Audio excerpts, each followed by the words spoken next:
Hi, Martin Turner here. This week we have the first of two lectures on focus on the enterprise. We start by looking at how we can simplify our forecasting by focusing on the enterprise. We see there are 5 great videos for weeks 9 to 10 on this topic. And we look at one of these, economic profit for the enterprise, which shows us how we can focus on the enterprise on the operating activities of our firm when using the economic profit framework. We then work through how we can simplify the economic profit framework by focusing on the enterprise, so we can focus on forecasting abnormal operating income. So let's look at how we can simplify forecasting for our firms. Well, welcome everyone. Today we start 2 weeks of focusing on the enterprise. We've been indicating that we're going to be focusing on the enterprise, and we've sort of been doing that increasingly. But here we're going to have a look at the justification for doing that, and particularly how it can help us simplify our forecasts.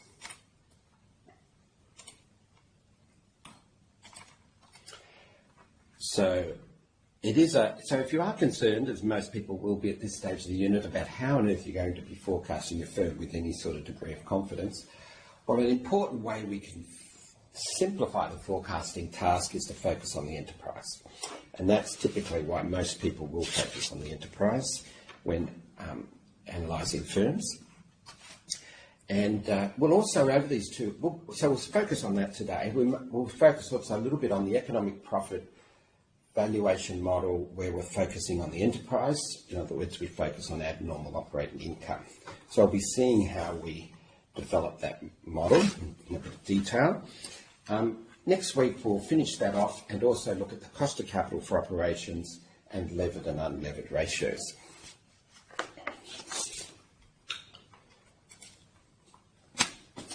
Now there's some great videos for these 2 weeks.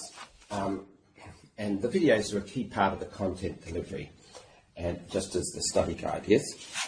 There's a video, Economic Profit for the Enterprise, which focuses on the enterprise, on the operating activities when using the economic framework. We're going to look at that video in a minute or two. There's also so we're going to focus on the enterprise, on the operating activities. There's also videos on some of the reasons why it simplifies our forecasting task. For example, we don't need to change our cost of capital with changes in leverage in our forecasts, because we'll be focusing on the risks of a firm's operations. There's 2 great videos on that, cost of capital for operations and more on cost of capital. And there's videos on levered and unlevered ratios and the relationship between those type of ratios in the video called Levered and Unlevered Ratios. And a lot of the ratios that are reported in financial media, financial websites, a lot of them are often levered ratios. So we'll be looking at the relationship between levered and unlevered, and on the value of looking at unlevered ratios. And then we'll be simplifying our analysis, focus on the enterprise. So we've got the benefits of focusing on the enterprise video, which summarises some of these benefits. So you should check out the key content on the videos for this week, as well as the readings. So I thought we could have a look at the first video, which is focus on the enterprise. Have you wondered how we can focus on the enterprise or operating activities of a firm rather than on the company when using the economic profit framework? In this video, we'll look at how we can do this. Focusing on the enterprise, not the company, can have several significant advantages, including we do not need to change the cost of capital with changes in leverage, and we only need to focus on the risks of a firm's operations. This can better focus our efforts in analysing our firm's financial statements on those aspects that are potentially adding value. This should help us more effectively engage with the economic and business realities of our firm. If we think the financial activities of our firm are not adding value, we can recast the economic profit model as the value of equity equals the opening or current book value of equity plus the present value of abnormal operating income. Let's see how we can do this. The economic profit framework can be expressed as value of equity equals book value of equity plus present value of abnormal earnings, AE. If all the items in a firm's balance sheet are at market value, then the book value of equity could be expected to earn at the required rate of return. Abnormal earnings would be expected to be zero.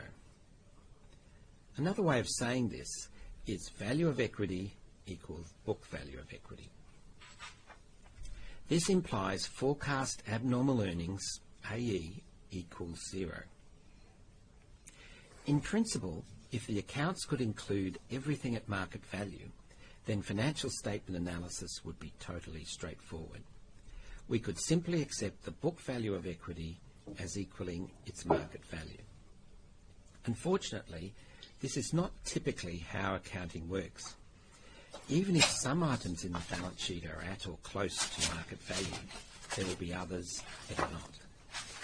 Accounting generally does not seek to capture estimates based on expected future economic and business events that may affect the firm's future earnings.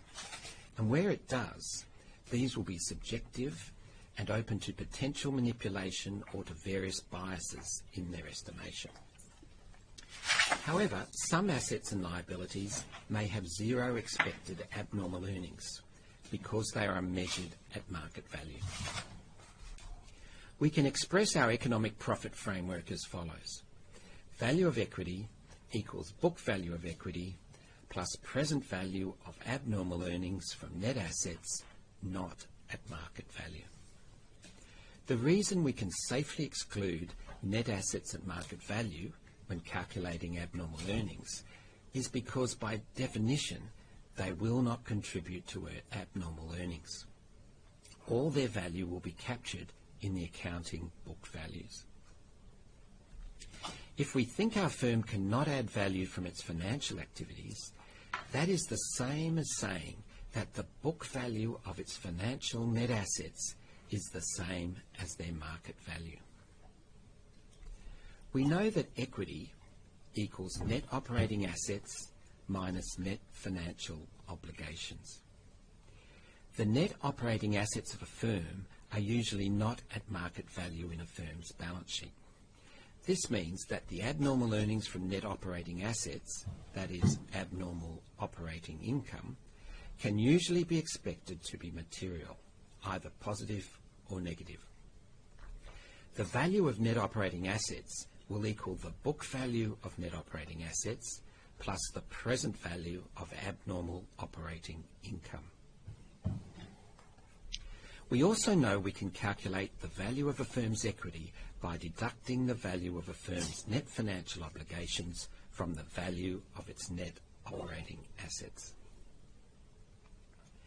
This can be restated as the value of equity equals net operating assets plus the present value of abnormal operating income minus the book value of net financial obligations, which can be rearranged as the book value of net operating assets minus the book value of net financial obligations plus the present value of abnormal operating income, which equals the book value of equity plus the present value of abnormal operating income.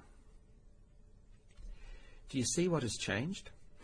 The present value of abnormal operating income has replaced the present value of abnormal earnings on equity. If a firm's net financial obligations are at or close to market value in its balance sheet, then we can focus on abnormal operating income rather than on abnormal earnings. Or in other words, we can focus on the enterprise or operations of a firm, regardless of how it is financed by equity or debt.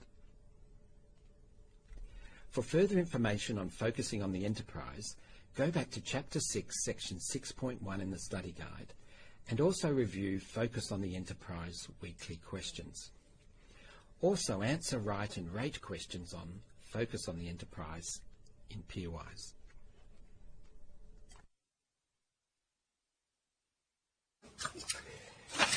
Very good. So that's one of the videos for this week. There's a number for the next 2 weeks.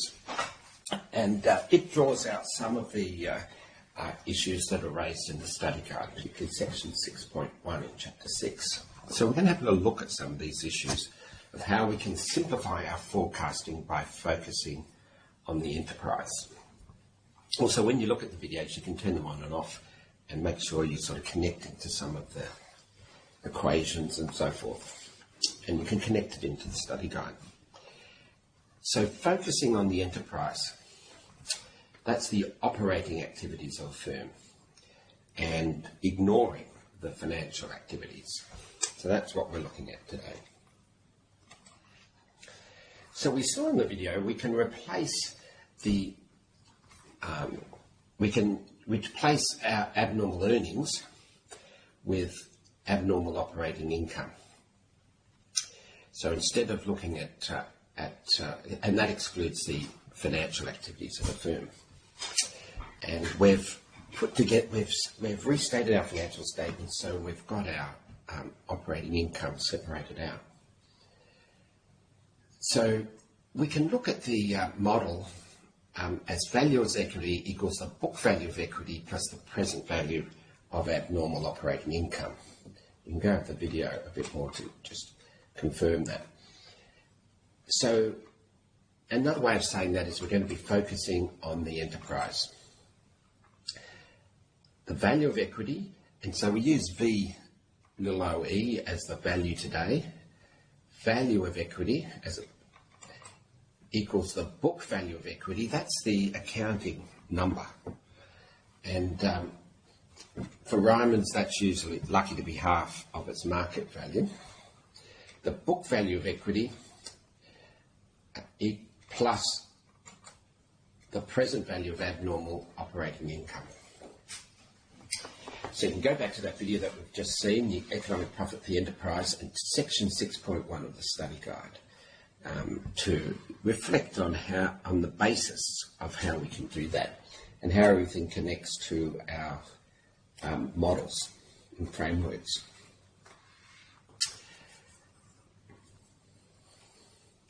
Fundamental to us being able to do this, to focus on the enterprise, is that we take the view that the net financial obligations, and you see here this is the book value of net financial obligations are at or close to their market value.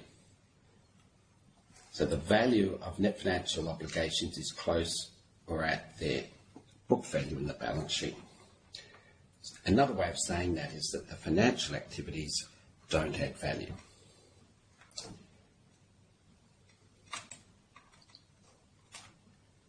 Now, there are a lot of benefits when forecasting in focusing on the enterprise. And what we're always looking when we analyse to simplify so we can focus on where the value may be being added or not.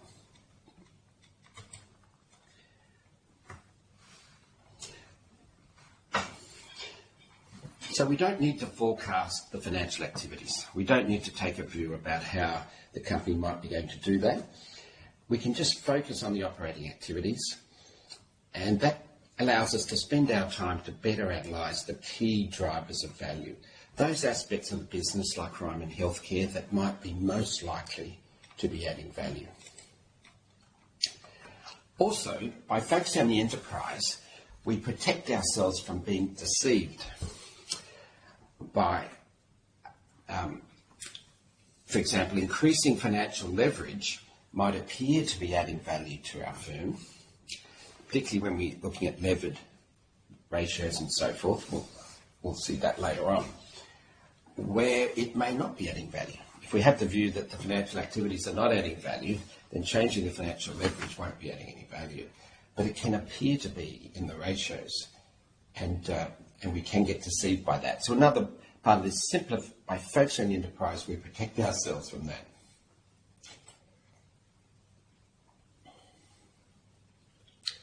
And the other key advantage is when we're forecasting, we can just use the cost of capital for operations.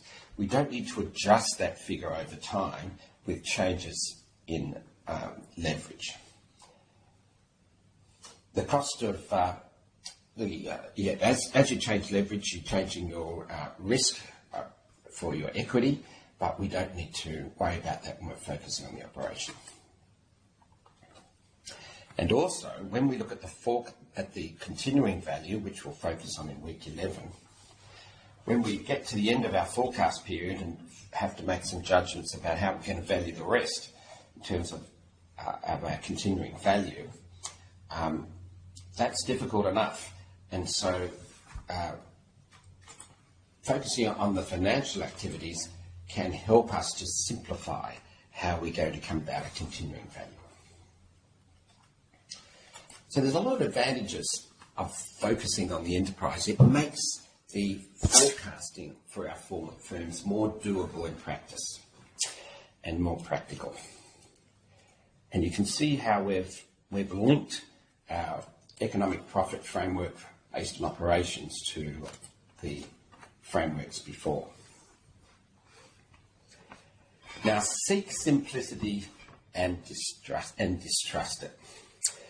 So we're focusing on the operations, but we need to be careful.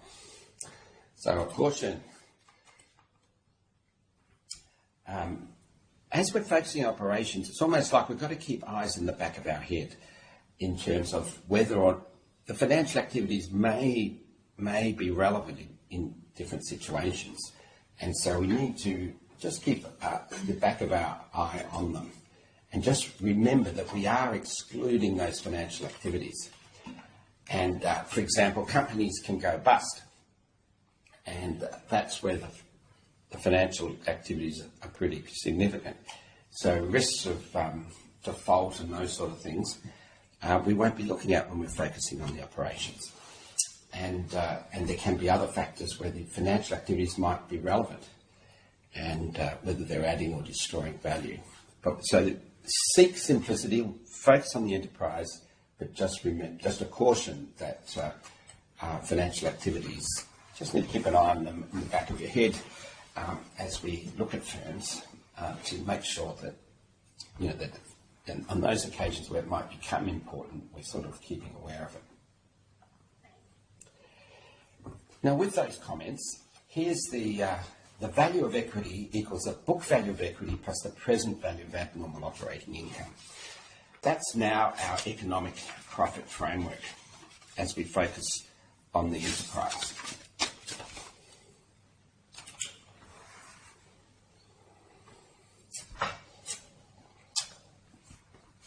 Now, as I said in the video, if all value was captured by the accounting numbers, if everything was at market value, then the value of equity would be the book value of equity, and analysis of financial statements would be so good. And that means that's another way of saying the forecast abnormal earnings or the forecast abnormal operating income would be zero. There would be no abnormal earnings because everything's at market in the books. In other words, all those future abnormal earnings are captured in the current values in the books. The reason accounting numbers don't capture all of the abnormal earnings, either positive or negative, is because the future requires estimates. It requires estimates and judgments about expected future economic and business events. And accounting generally excludes a lot of this. The reason for that is they are subjective and there's the potential for manipulation or bias. And so even if they did include it, there would be the risk, if not the tendency, the risk that management accountants could make their judgments in a way to make the accounts look good. You can see the study guide, Chapter 2, Section 2.3. You can go back to that section to have a look at some of those issues around potential manipulation, subjective elements.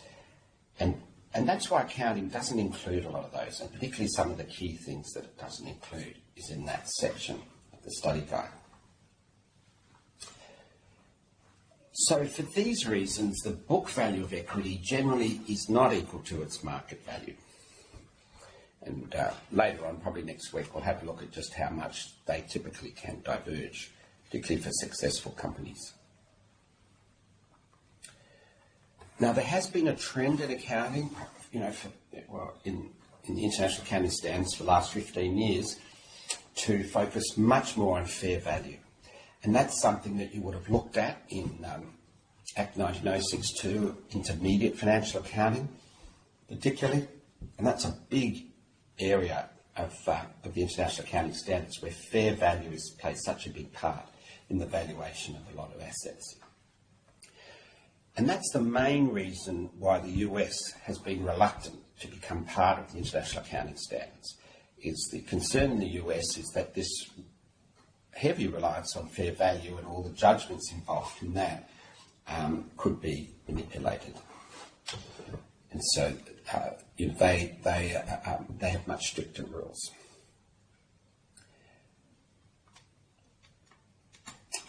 But having said that, there was a lot of judgments that are not included. So as we had a look at that in the video, the value of equity equals the book value of equity plus the present value of abnormal earnings from net assets that are not at market value. These are the net assets at market value that don't contribute to AE, the ones at market value. So all we need to do is focus on the present value of the abnormal earnings of assets not at market value. If we think that the financial activities don't add value, that's the same as the book value of the financial net assets are at market value. So we can exclude those. And we can view equity under our restated financial statements. Our equity equals the net operating assets minus the net financial obligations. That's how you've restructured your accounts when you did your statement. And the net operating assets are not usually at market value, and the net financial obligations usually are. Now, the value of net operating assets equals the book value of net operating assets plus the present value of abnormal operating income.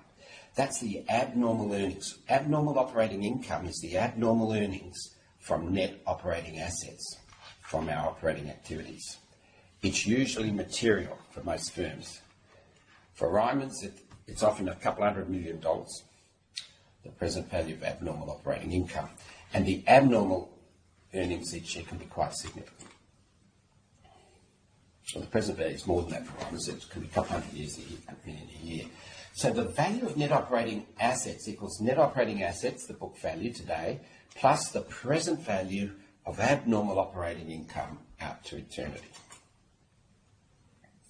So that's the book value of net operating assets plus the abnormal earnings. That's abnormal operating income is the abnormal earnings from the net operating assets. They're the earnings over and above what you would be required to earn your cost of capital or your WACC. Now the value of equity equals the value of net operating assets minus the value of net financial obligations. These all value, the market value. So the value of equity equals the value of net operating assets minus the value of net financial obligations. The value of net operating assets.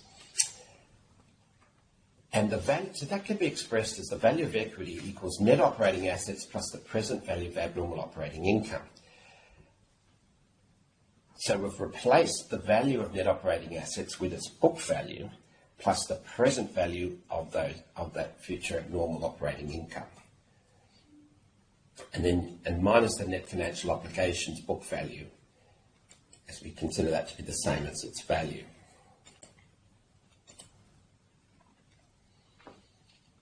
And we use the book value of net financial obligations because we consider it to be the same as the value of net operating, book value. That's the value of net financial obligations is the same as their book value. That's sort of explained in the video that we just saw, and also in Chapter 6 for section 6.1 in the study guide. So we've now moved the model. We can now rearrange that. We can move the minus net financial obligations next to the net operating assets. And we have net operating assets. This is the book value minus the book value of net financial obligations, brackets, plus the present value of abnormal operating income. And we can then express that as the value of equity equals the book value of equity. The book value of equity equals the book value of net operating assets minus the book value of net financial obligations plus the present value of abnormal operating income. So that's how we've got the enterprise model for our economic profit framework. And you can see how what that means is we've simply exchanged the present value of abnormal earnings, and that's based on the return on equity minus the cost of capital for equity, all times book value of equity. We've replaced the present value of abnormal earnings with the present value of abnormal operating income.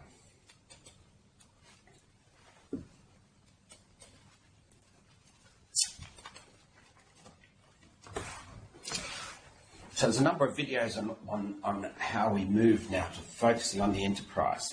And this way of viewing the firm as an enterprise is a very powerful way of looking at business, not just for valuing them, but for running them. And that's in that chart in chapter 4, isn't it, where we look at the firm as having separating its operating and financial activities.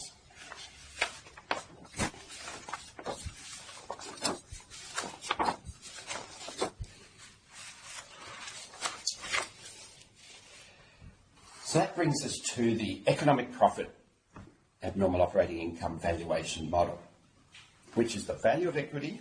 The value of equity equals the book value of equity, so we're using book value, plus the present value of abnormal operating income. Now, what is abnormal operating income? Well, abnormal operating income is return on net operating assets minus the weighted average cost of capital. And we express it in our formulas as WACC minus 1. The reason for that is that by convention we do our discount rates or cost of capitals as 1 point. So if it was 10%, it would be 1.1. That's how we express it. But in this particular formula, we wanted to just express it as 10% or 0.1, because return on net operating assets is expressed as a percentage. So it might be 20%, it might be 10%, and your weighted average cost of capital might be 8%. So say it's 10% minus 8%, that's 2%, all times net operating assets.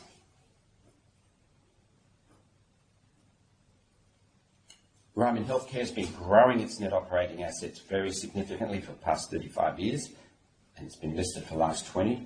And so that's been a driver, particularly in more recent years, of growth in its abnormal operating income, even though its return on net operating assets has been declining. And we know that return on net operating assets equals profit margin times asset turnover. And the interaction of those two, profitability and efficiency, is what drives our firm's return on net operating assets, which in turn is a key driver of abnormal operating income and value for our firm. The change in net operating assets equals the change, we can view that as the change in sales times 1 over asset turnover. And that's explained in the reading. That's just a way of re-expressing change in net operating assets. And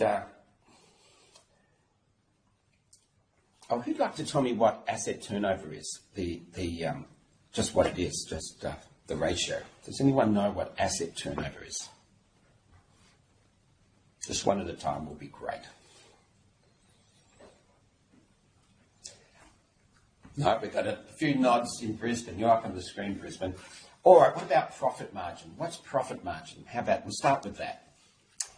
What's profit margin? I mean, there's many ways of measuring it, but how do we measure it in this unit? Who'd like to jump in? Tell me what profit margin is. Is it operating income divided by sales? I've asked the question. You want to give me the answer? You were saying answer the question. Sharon's going to have a go in Rockhampton. Here we go. Let's hear it. I'm thinking it's operating income divided by sales. Yeah, that's our definition of profit margin, isn't it? Operating income to sales. What's return on net operating assets?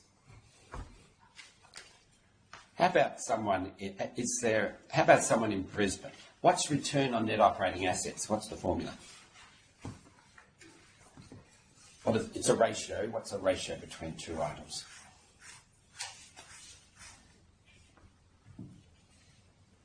One in Brisbane? They're looking away. How about Melissa? Are you there in Mackay? That's Hannah in Mackay, but... Oh, sorry, Hannah. Oh, sorry. She's raring to go. Hannah's raring to go. All right, Hannah, what's return on net operating assets? It's a ratio. What are the two items? Net operating profit after tax divided by operating assets. I didn't quite hear that. Did you say operating income divided by? Operating assets. Yeah, net operating assets, actually, not operating assets. We're looking at net operating assets. But it's like a return on assets, but we're looking at net operating assets. So it's a return on assets measure. We're looking at net operating assets. So it's the return on net operating assets. Another way of talking about that is return on capital employed. It's the net operating assets we've had to put in the business to generate the return. The higher that figure, the richer you get, basically. And if you can earn 20% continuously for 10 or 20 years, you get rich. That's basically what Ryman Healthcare has done. It's done 50 times its money since it floated, so everyone who went on the float has got rich. So with operating income to net operating assets, that equals profit margin, which is operating income to sales, times asset turnover. So what's asset turnover? Are you on a roll? Hannah, do you want to tell us what asset turnover is? Asset turnover is efficiently our assets to generate sales. Oh, Maria, did you catch that? Yes, so how efficiently we're using our assets to generate sales. That's true. So how's that expressed as a ratio? What's the ratio? Asset turnover is a ratio, isn't it? Turnover is the word for sales. Assets is assets. So it's got something to do with assets and sales, hasn't it? So what is the asset? What's the ratio? Asset turnover. Two things. NOA divided by OI. NOA divided by OI. Sharon said other way around. Sales divided by net operating assets. Sales divided by net operating assets.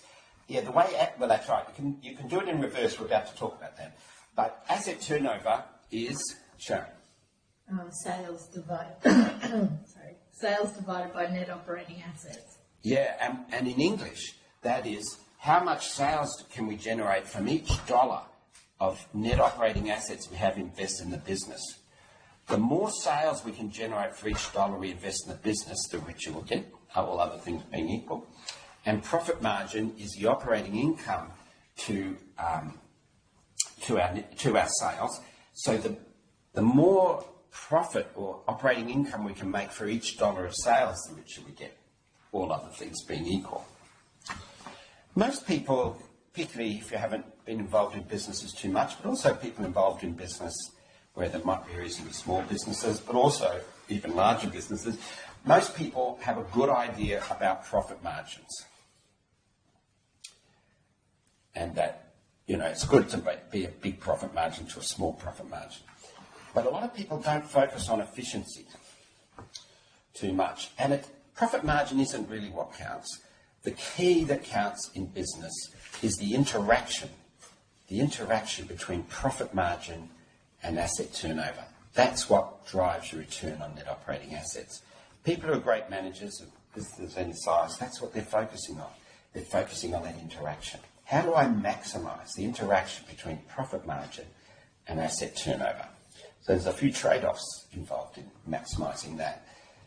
So you can see that return on net operating assets equals profit margin by asset turnover is nothing more than saying return on net operating assets, which is operating income divided by net operating assets, we've simply divided that ratio into 2 by putting sales into it.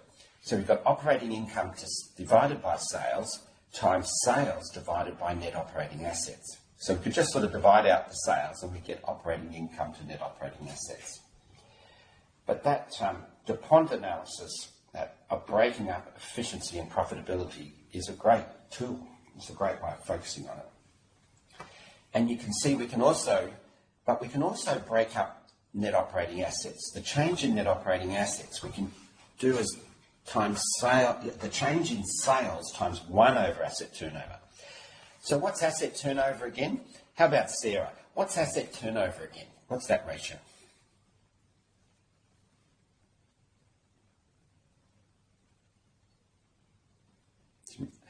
We'll go back to, who else have we got? We'll go back to Hannah. What's asset turnover?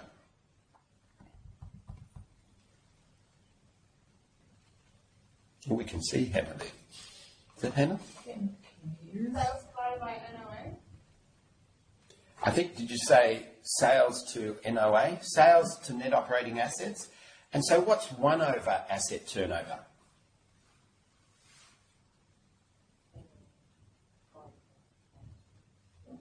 NOA divided by sales. Yeah, it's just the inverse, 1 over.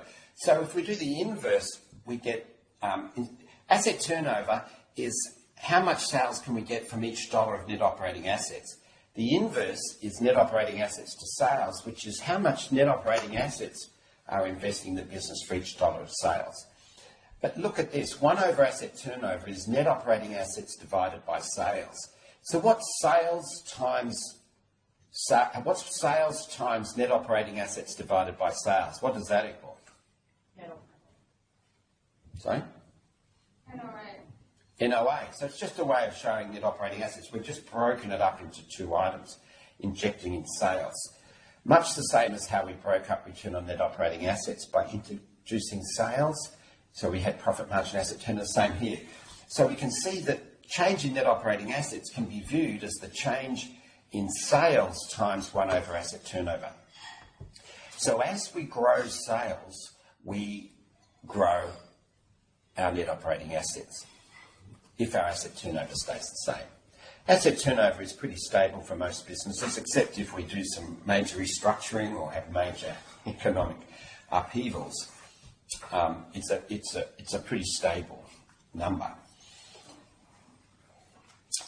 So if we grow our sales, we will be growing our net operating assets if our asset turnover stays the same. What happens if we grow our asset turnover?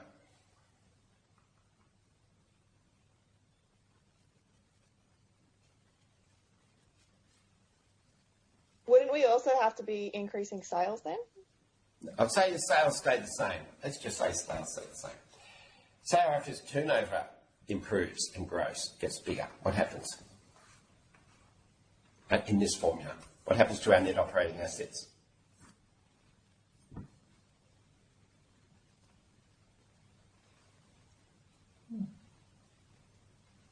Will it decrease? Yeah, the net operations go down because we don't need as many net operating assets for that level of sales because we've become more efficient. So, but if our asset turnover goes down, what happens to our net operating assets?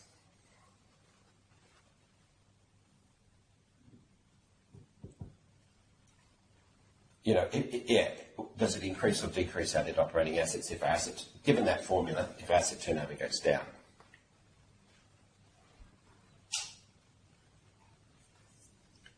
Wouldn't it be the opposite? Wouldn't it increase? Yeah, that's right. So we can grow. What was it? Because you're dividing it by a smaller number as well. It's 1 over. So we can grow our net operating assets either by growing our sales and or by reducing our asset turnover. Of course, if we reduce our asset turnover and our profit margin stays the same, what happens to our return on net operating assets?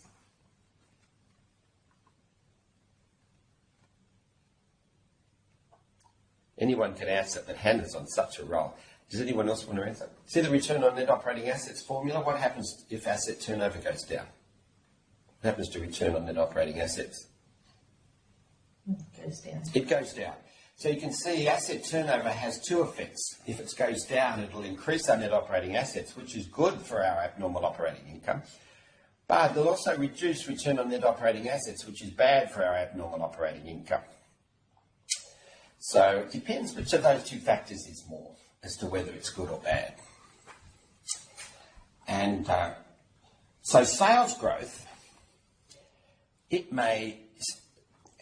Does anyone do marketing? Has anyone been doing marketing? Yeah. Yeah, you've done marketing?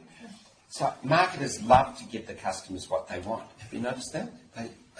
We like to figure out what they want. Yeah, what they want first and give it to them. So if they want lots of colours, let's give it to them. You know, if they want, you know, whatever it is, lower prices, all sorts of things, better service, things that cost money, things that complicate our business.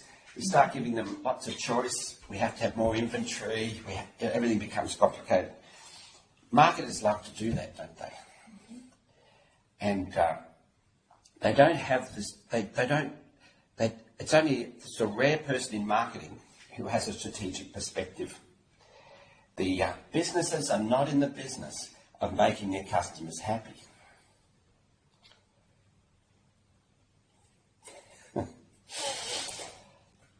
Rhymers is in the business of making people happy, but it's more than that. It's not just making your customers happy. It's making them happy in a way that adds value to the business. And how do you know whether the growth in sales is going to add value to the business or not? Well, here we have, as you get your mind around this, and we'll be looking at these issues in a couple of weeks, there's a video on it as well as discerning between good and bad sales growth. There's good and bad sales growth. And if you're in marketing, you need, the more senior people particularly, need to have a strategic perspective to be able to focus in on the growth that will add value.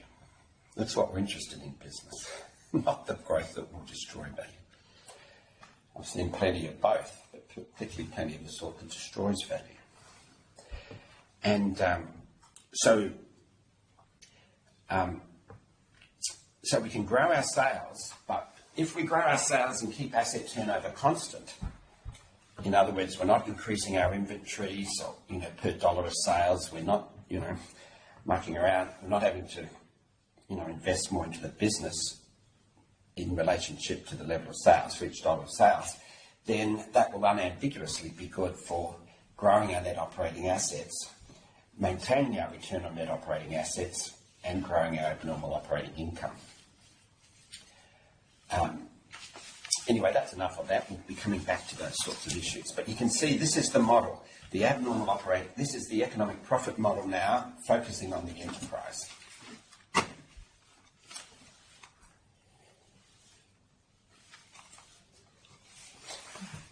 I didn't put this down, did I? No.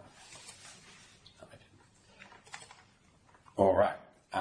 One question. What I'd like you to do is just write down in your own words, what is the economic profit model now? Just in your own words. You can just write down in English. What's the economic profit abnormal operating income valuation model? What is it?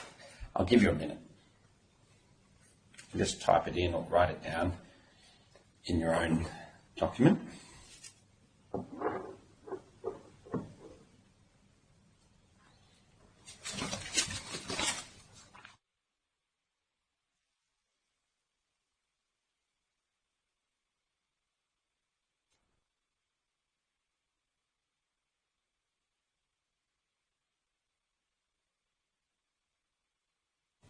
Thirty seconds. You've got 30 seconds left.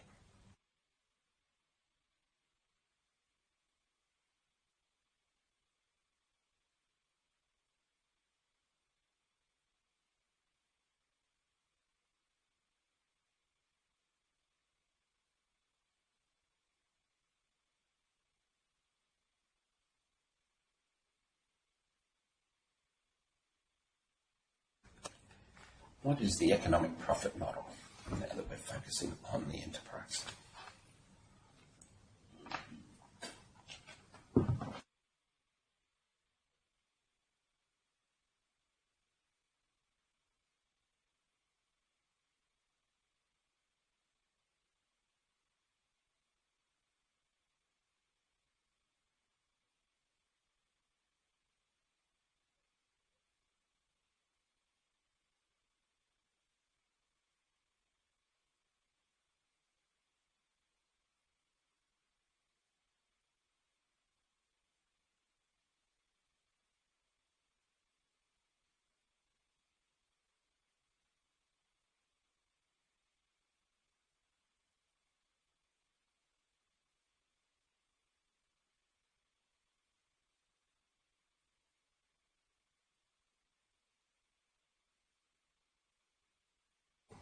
Here we go. 10 more seconds.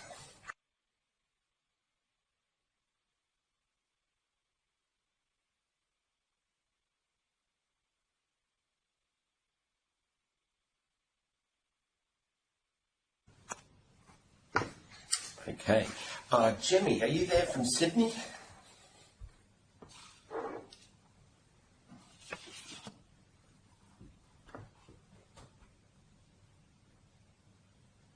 No. All right. What about Sarah? Are you there in West Australia? Oh, Sarah's messaged me on Zoom and said her microphone isn't working. Oh, very convenient, Sarah. The old microphone not working. You could use sign language. How about that? No, that's all right. That's okay, Sarah. Anyone else on Zoom who'd like to comment? Well, Sarah's put a comment in the chat to say that the model that establishes the earnings made above the cost invested in the firm from the operations of the firm. Just say that again, Maria. Yep. So Sarah's written in the chat that it's the model that establishes the earnings made above the cost invested in the firm from the operations of the firm. Yeah, so there's this sense of extra earnings over and above what you would be required for its cost of capital, which is the amount investors would require to cover the risk of that particular. And it's all on the enterprise, so we're focused on the enterprise, so it's the cost of, it's WACC, the weighted average cost of capital, or cost of capital for operations, that people require for the riskiness of the business. So are our firms earning more, earning some positive, abnormal operating income, or negative? And that's in the future. And we add the book value of equity, and we saw how we got to that model. Yeah, so that's not too bad. Anybody else like to comment on what do they see, in their own words, as the economic profit model? Sharon, what would you like to say? Sharon here in Rockhampton.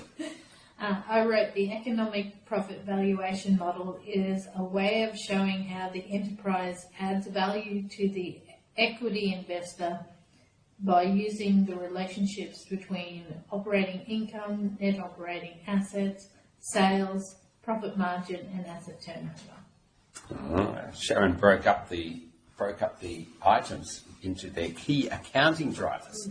So that's good. That's very good. That's excellent.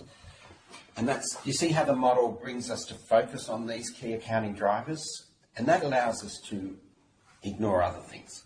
Having focus and being able to analyse and break things up is what allows us to do the job without getting distracted. Pretty good. Anybody else like to say something on that question?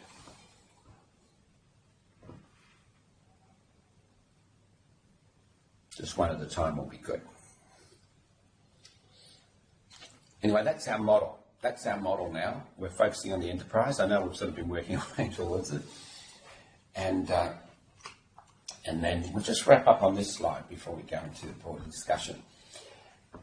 So, the present value of abnormal operating income. What that means is the value of equity equals the book value of equity today, in our latest accounts, plus the abnormal operating income. And you see the little t, which is 1 and then 2 and so forth each year.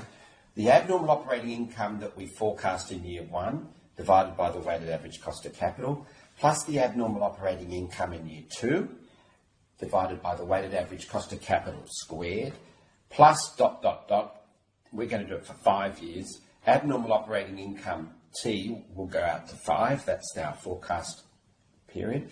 Abnormal operating income in year 5 divided by the weighted average cost of capital to the 5th power. So you can see that the weighted average cost of capital is going to stay constant, and we're going to discount back our forecast of abnormal operating income for the next 5 years. And then we're going to have CV, a continuing value, at year 5. This is, and we'll be looking at this in week 11. Continuing value in year 5 divided by the weighted average cost of capital to the power 5, because it will be year 5. See? The continuing value is going to be a perpetuity formula with various assumptions in it. And that's where we're heading in terms of our forecasting for the economic profit valuation model.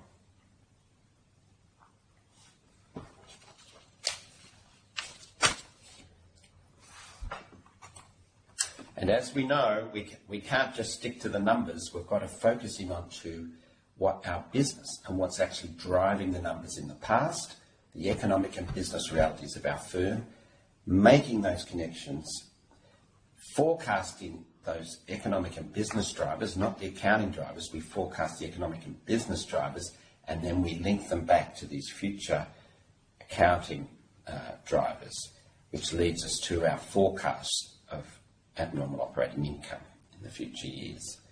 So that's how we do it. And this is what people want from accountants.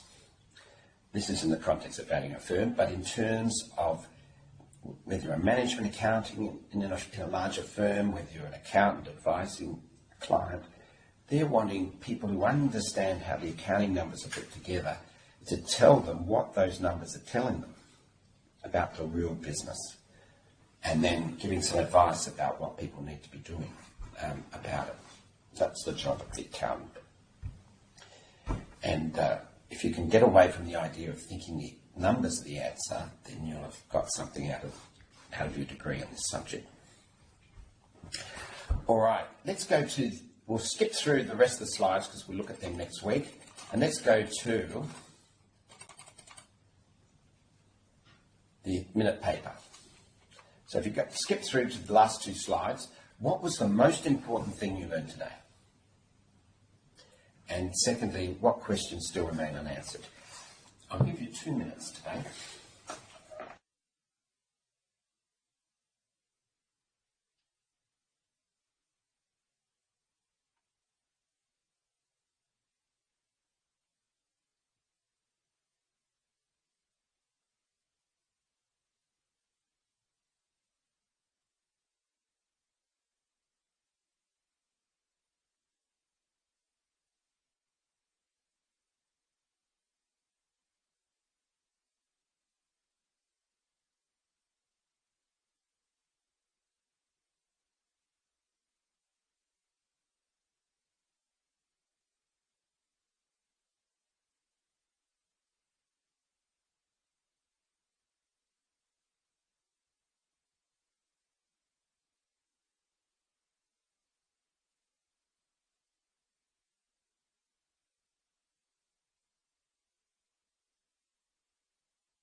How's everyone going?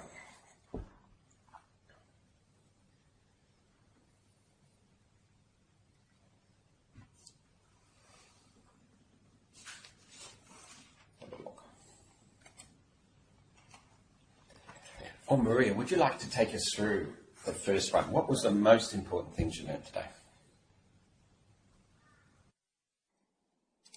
Sure, I can do that. Just refresh on my screen. Mine's a little bit ordered differently to yours, Martin. The first one on my screen says abnormal operating income is the present value of abnormal earnings, not at market value. Oh, that's pretty good. So who wrote that one? That was me, Martin, Yvette. Oh, Yvette. So what did you mean by that? I mean, that is really insightful, actually, but what did you mean by that? Well, I meant that a lot of things in the accounting world are at market value or cost, and I suppose cost is another type of market value.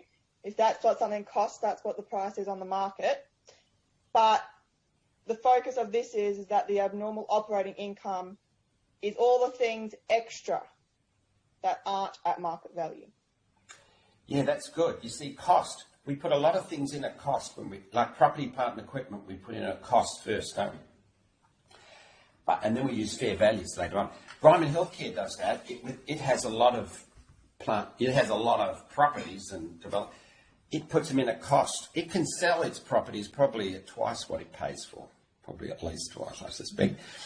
That it costs. So it costed a certain amount, which is that's like a market figure because it had to buy in all those inputs. But it puts them together into retirement villages and sells them for a lot more. So it adds a lot of value, doesn't it, over and above the cost. So cost is not necessarily the cost of each individual item you put in a successful business doesn't reflect the value add it's creating. You know, it's getting the inputs and selling them to the customers and making a lot of money out of it. Mm. But what happens once you say property, plant and equipment, because a lot of firms have quite a bit of that. What happens after the first year? So say you put it in at cost to start with. How do you value property and plant and equipment in future years? Yvette, you're on a roll. Why don't you tell me? You would have done this. Doesn't it depend on the revaluation though? So you have a test, and after 1 year you test it and you see what the change is, and if it's more than a certain amount, then you have to apply another valuation method, like what was the one that we just mentioned? Fair value. Fair value. Yeah, that's right. So after a year, like Ryman Healthcare, if you look into it has property, plant and equipment. It has a balance sheet of 1 page, but its footnote on property, plant and equipment is 3 pages. 3 times as long as its balance sheet, the footnote of 1 item. And it lists how it values its property, plant and equipment. So some of it values at cost, different classes, and others it values, it uses the revaluation amount.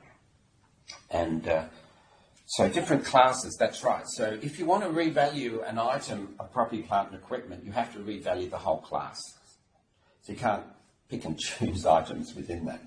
So they could go up and down. That's right. So your fair value, and so what is fair value? How would you describe what fair value means? Fair value, it's like when you buy something and it grows in value, and then suddenly what you've paid for it is no longer what it's worth. And I believe fair value also takes into account, you take out some depreciation as well. Well, fair value you could think of as being market value. What you could sell it for. That's true, because some things that you paid for a year ago, today, they will cost more or less. Yeah, like Ryman Healthcare, the retirement village units are related, their value is related to house prices in the area. If house prices go up 10%, they can charge 10% more for their retirement village units. So they do that to fair value. They revalue various things to fair value. There's quite a lot of that in the accounts, a lot of fair value. But we'll see next week that Ryman Healthcare's book value of equity is like a lot less than its market value of the shares. Now, if the market's valuing it accurately, whatever that means, then there's a lot of value not in the accounts of Ryman Healthcare, even though they use fair value for a lot of items. But that's right, that's good. So what we're saying is that in the book value of equity, which incorporates all the valuation of all the assets, all the net operating assets, and the net financial obligation, all the balance, every item in the balance sheet sort of nets the bottom line of the balance sheet, which is your equity.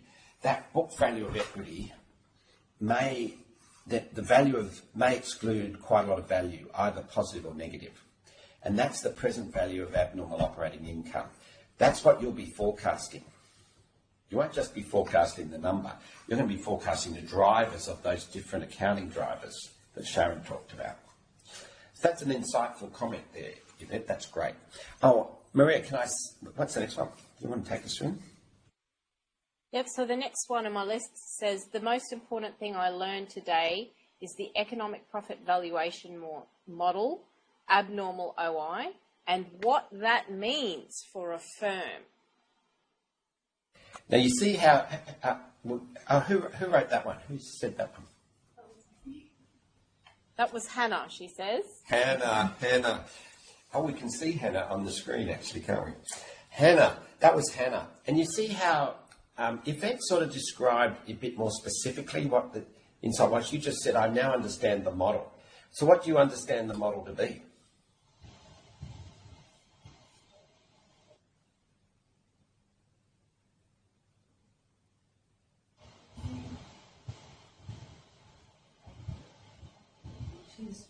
Oh, you're speaking, are you? We can't hear you. It's dreadful how that mic doesn't work there. It's with cost of capital, or measuring of companies' financial performance.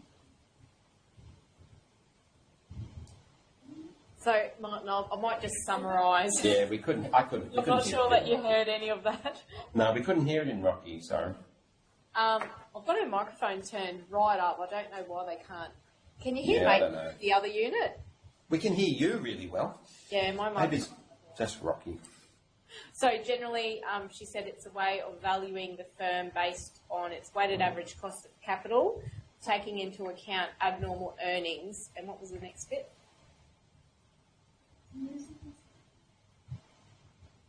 Yeah, over its book value of the equity. Yeah, so this harks back to how we put the model together. We've done this over a whole unit so far, but so we focus on the economic profit, which is the return in excess of the cost of capital. We're now focusing on the enterprise, so it's return on net operating assets minus the weighted average cost of capital.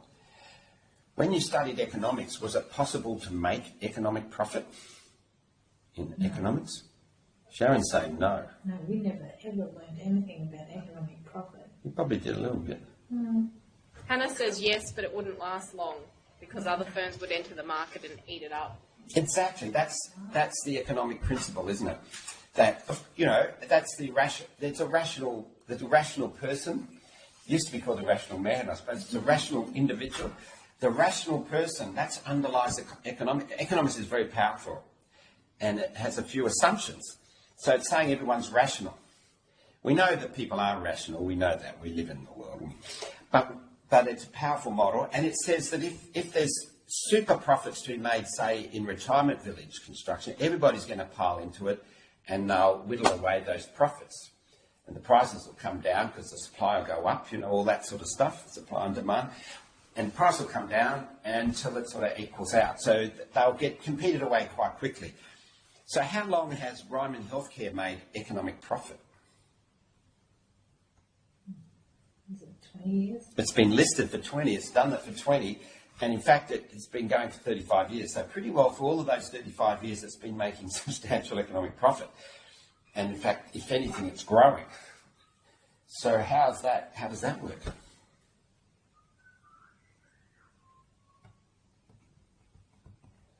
Like in economics, is 30 years a short time or a long time? Long time. Long time, isn't it? So we'll see that with different firms. Other firms will have negative economic profit. Quite a few you'll find as you work through this, no doubt. So how does this tie in with what you've studied in economics? It's finding the anomalies. Anomalies. Yeah. Same in finance. There were theories. They're very powerful theories. But the trap in economics and finance is to think that the theories apply in practice all the time. You see, just like in accounting, we can focus on the numbers and forget that we're worried about the business. In finance and economics, we can focus on the theory and think that applies everywhere. The idea that a theory applies most of the time is completely different to the idea of thinking that a theory applies every single time, all the time. It's night and day, the difference. So if we can grab those theories in economics and finance and understand the power of them and use them but focus on the real world, but without thinking that they apply all the time, because they don't. And what this whole economic profit model that we're looking for places where there's these abnormal earnings, this economic profit. And economics suggests it gets competed away. But in Retirement Village, for example, I sometimes give other listed companies that are in the same industry to people. I haven't done it this time. But when I do that, people get so excited, they think it's going to be so easy because I'll be able to just sort of copy my company because it's MetLife Care and so on. Like MetLife Care and others are in New Zealand, the same business. But then when they look through the accounts, they discover that their business isn't doing so well. Nothing like Ryman's, yet they look like they're the same business from the outside. So one of the things we discover as we look at lots of different businesses is that every business is unique and different. You'll see that as you compare them, even if in the same industry. And why is that? Now that's good. Maria, shall we move to the next one? Yep, so the next one is how ATO affects RNOA and change on NOA. Oh, who wrote that one? Who is that one? Who was that one?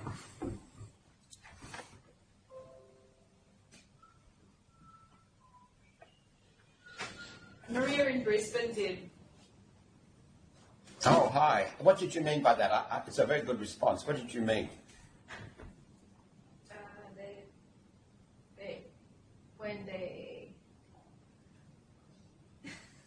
No, it's all right. Just talk in English. It's okay. We're all good.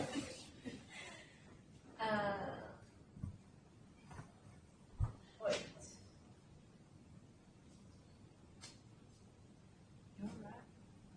Maria's saying to herself, why did I answer this now? We're not trying to put you in the spot, but, just what did you mean? You said the change in return on net operating assets equals... Yeah. Yeah, so you can say that, yeah.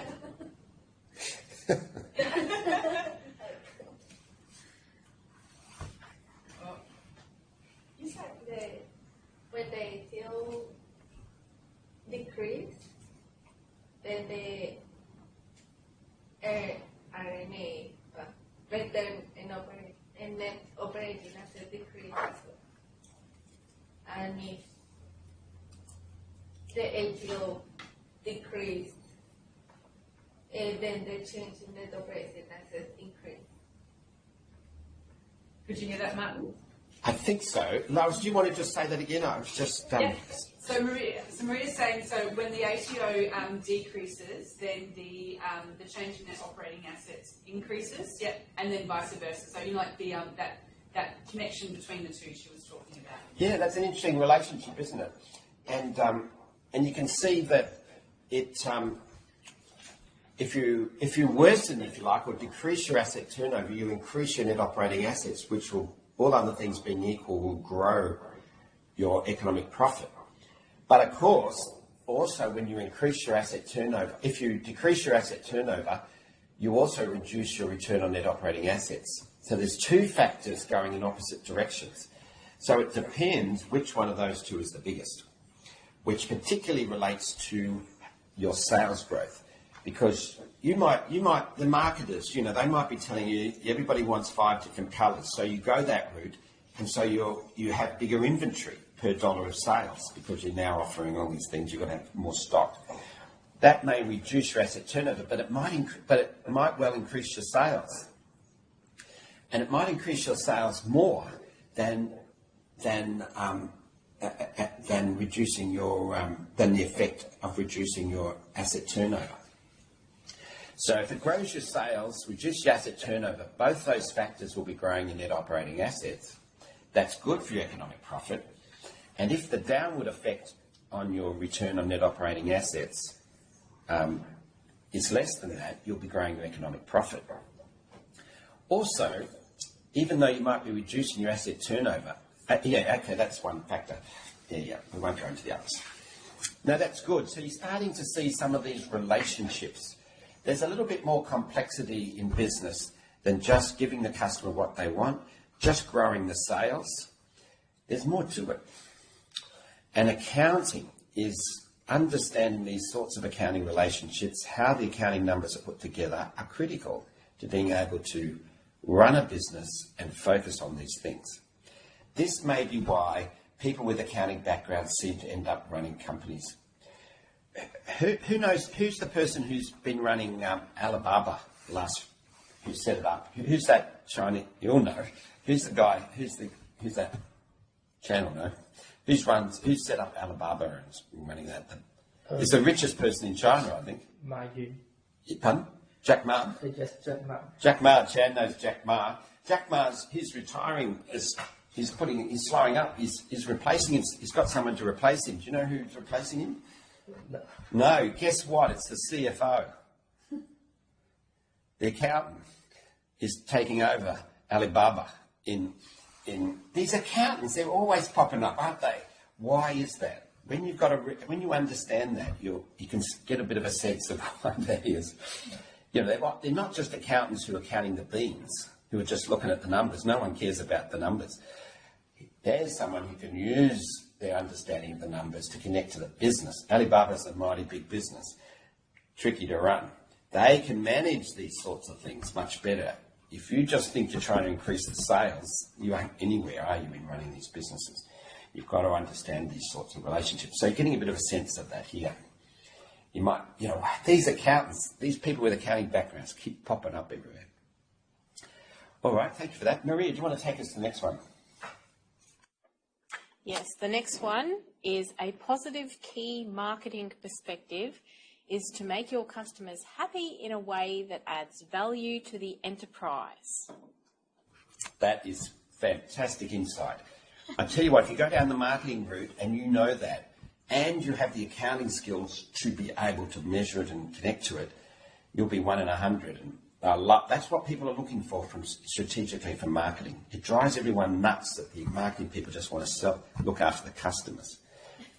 Unquestioning. And that's always complicating the bit. It's always give them more products, increase the product, and all this stuff. Man, we need more than that. We need people who understand how to grow the sales in a way that adds value. If you can do that in marketing, people are going to love it. And you're going to be much more convincing in getting resources to do these things. That's brilliant. Keep going, Maria. The next one is, I learned that it is important to consider the source of changes behind ratio values, such as asset turnover, to consider what the actual effect the changes have on the operations that are occurring. Yeah, that's great. And we're going to be, that says a number of things, that one, but one of the things it suggests, that's a great comment, is, and this is where we're going to be focusing next few weeks, we're going to be using those accounting drivers to connect to the business. Just as Sharon talked about the economic profit framework in terms of those key accounting drivers, they're our focus. What's driving it? What's causing? Ryman's just keeps growing its sales by 15% a year or more, 15 or 20%. How does it do that? And what's driving it? What are the factors? And it's like that. And any more, Maria? Yes, there's 2 more, and they're both very formula specific. So this one says, in the equation, VOE, so the value of equity, equals book value of equity plus present value of abnormal earnings. PV of AE can be exchanged for PV of abnormal OI in order to focus on the operating activities. And the next, excellent. The next one is basically just explaining the formula for the book value of equity, which equals NOA minus NFO. That's excellent. And that second last comment is the summary of what we did today. I took you through the steps of it a bit, and they're in much greater detail. Well, there's the video and the chapter and stuff. But that's exactly what we've done, and that is the key thing. We're focusing now on abnormal operating income. You've got a bit of a sense of that we didn't just make it up. It's all connected. We can do that. It's sort of logical, based on those key assumptions that we have, which is that the financial activities don't add value. You've got to remember some of these key assumptions, because sometimes the financial activities are really important, and so you need to be picky if things are going a bit bad, and we need to keep an eye on those things, but generally you can just focus on the operations. Excellent. Let's go, and what questions still remain unanswered? So there's 5 there already, Martin. All right. Let's hear them. So once we have used the economic framework formula, how do you tell if your answer is good or bad for the future of the company? Excellent. That'll be something we'll be looking at over the next few weeks. What's the next one? Do any companies do financial analysis on themselves? With the economic profit valuation model, do we have to use that equation every year if the book value of equity changes? Yeah, that's a very good question too, isn't it? This whole economic profit viewpoint particularly got a kick along. It's been going for a while. I think in the 90s with EV, economic value, and EVA. But around early 2000, 2003, 2004, there were a couple of textbooks written, one in Stanford, one in Columbia, which focused on this economic profit approach. And that's been taught in the business schools, in the Harvard and Columbia business schools, and then across the world. And so they're the 2 leading textbooks, and have been since then. So people in these MBA courses have been learning all about this. And so that's been filtering out into the financial markets and large corporates for a long time now. And that is increasing the amount of use of people focusing on economic profit and this measures of value add, as well as DCF, discounted cash flows. That's not to say there are plenty of people in the investment markets, particularly in the southern hemisphere, but everywhere, who just focus on share prices and don't get down to the nitty-gritty of what's going on in businesses. But yeah, these economic profit and DCFs are 2 very common approaches now, more and more, and that includes within businesses. And you can see the thinking, the frameworks can be very useful in a lot of internal decision making. And so you can find yourself, particularly for capital, if they're capital investment decisions, you'll be discounting cash flows, and you can also be looking at economic profit value add. And you can see all the assumptions that are being made in the accounting numbers. You can make the numbers sing to do anything. And the role of the accounting and the sort of and the executive is to be using the accounting numbers to connect to what's really happening in the business, and not to be just making up stories. That doesn't help anybody. No, that's good. Maria, what are the other ones there? Yeah, I'm wondering whether it is necessary to, as part of my valuation process, to go back over the reason key ratios will change, as this may affect my valuation beyond just the numbers. That is true. So exactly right. So, for example, I formed the view that house prices aren't going to grow much in the next few years. You know, I've got these economic and business drivers, whereas they were kicking along like you wouldn't believe in more recent years. And so you embed that into your assessments. That's right. So the economic and business drivers might well change. And then you connect it to accounting drivers. But that connecting between the accounting drivers and the economic and business drivers, those judgments, that's the magic. Yep. And then there's nothing at the moment, and explain again the valuation model of economic profit, please, which I think they will just have to rewatch the lecture. We have done that just now, haven't we? Go over the videos and section 6.1 of the... But it was nicely described by one of the comments in the what was the most important thing, whereas we can now look at the economic profit model is that economic profit model is that value of equity equals the book value of equity plus the present value of abnormal operating income. And that's what we'll be forecasting along with cash free cash flow, they're the two bottom line figures we'll be forecasting in our models. And the models all sort of set up so that you can just sort of put the numbers in and we'll be supporting you in various calculations there. But you don't just put in those numbers, it's the story behind it and the drive. And you're forecasting the key accounting drivers, profit margin, asset turnover and sales.